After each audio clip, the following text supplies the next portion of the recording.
இன்னைக்கு நம்ம வீட்டில் பாயாசம் பண்ணியிருக்குது. எதுக்கு தெரியுமா? ஜூன் 29th ராயப்பரோட திருவிழா. ராயப்பர் இங்கிலீஷில் சென்ட் பீட்டர் அப்படின்னு சொல்லுவாங்க. எங்கள் ஆச்சி வீட்டு முன்னாடி சென்ட் பீட்டரோட ராயப்பரோட குருசடி உண்டு. குருசடி அப்படின்னா சின்ன கோயில் அப்படின்னும் சொல்லலாம்.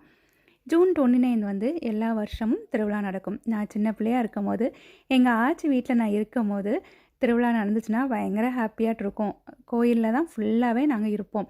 கோயிலில் நிறைய தூண் இருக்கும். அதிலலாம் மியூசிக்கல் சேர் நம்ம விளையாடுற மாதிரியே தூண் பிடிச்சி நாங்கள் விளையாடுவோம்.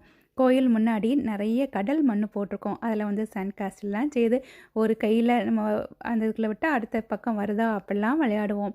இன்னுமே அந்த மண்ணில் உட்காந்து நிறைய விளையாட்டுகள் விளையாடுவோம். நான் வந்து சர்ச்சில் உள்ள கொயரில் இருந்தேன். அதனால் நைட் வந்து பாட்டு ப்ராக்டிஸ்க்கும் போவோம். பாயாசம் எதுக்குன்னா, திருவிழா அன்னைக்கு அங்கே பாயாசமும் செய்து எல்லாருக்கும் கொடுப்பாங்க. அந்த மெமரிஸ் அப்படியே வந்துட்டு இருந்தது.